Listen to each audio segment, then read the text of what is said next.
Bien la famille Pixel 224, j'ai fait un post par rapport à ça là, par rapport à ce combat, à ces combats de MMA qui sont arrivés en Afrique. Déjà, il faut préciser une chose, je vais préciser une chose avant d'aller en profondeur. C'est une bonne chose que ce sport soit développé, soit vu, commence à exceller en Afrique. C'est déjà une bonne chose. Parce que bon, avant, on ne parlait pas de MMA, même ici en Europe, hein, même ici en France, le MMA même était interdit. C'était en Amérique, en Asie, qu'on pratiquait le MMA, qu'on voyait des compétitions de MMA où les gens vivaient de ça, au fait. Mais aujourd'hui, ça s'est internationalisé, comme on peut le dire. C'est arrivé même en Afrique, voyez-vous, à travers surtout Francis Ngannou, en tout cas, il a beaucoup fait. Il a beaucoup fait pour que ça ait de la valeur, même en Afrique. Mais j'ai fait un post par rapport au prix. C'est-à-dire, ce n'est même pas bon, le sport en tant que tel. Par rapport au prix du gagnant, 150 000 francs CFA pour un combat. Pour un combat de MMA qui a été remporté. Et dans les commentaires, il y a des gens qui me traitent de saboteur, qui parlent, qui ne comprennent rien. Voyez-vous?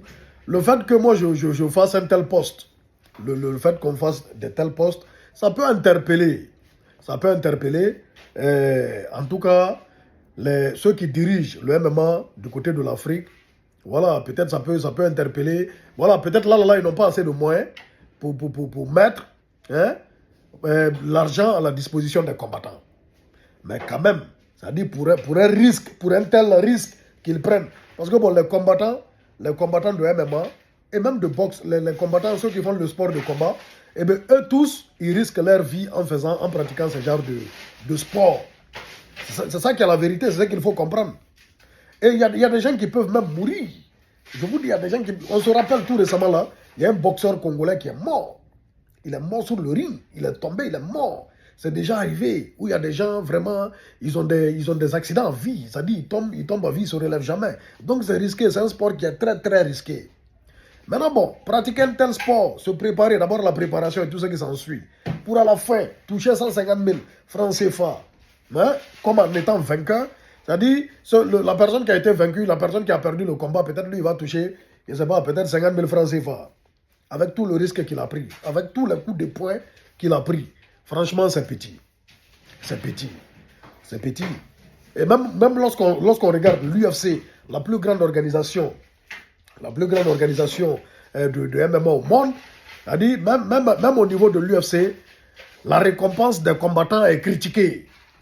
Parce que lorsqu'on vérifie les rentrées qui fait l'UFC, hein, et puis l'argent qui est reversé aux combattants, on dit que ce n'est même pas 13%, ce n'est même pas 20% hein, des recettes de l'UFC qui sont reversées aux combattants. Parce qu'un combattant, un débutant à l'UFC, il touche 12 000 $. Ça commence à 12 000 $.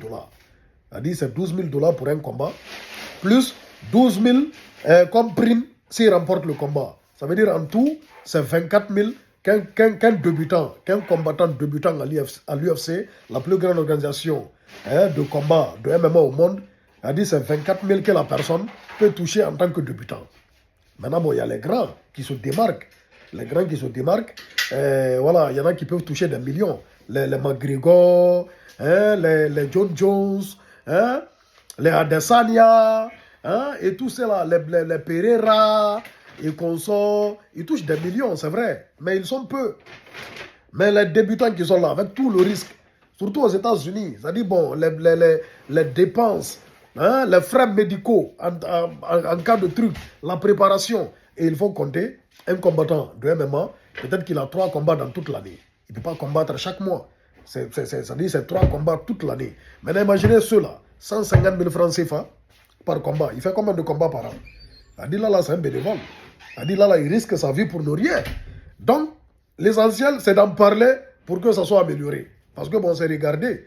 Ils n'ont qu'à tout mettre en place et pouvoir bien payer les combattants. C'est-à-dire 150 000.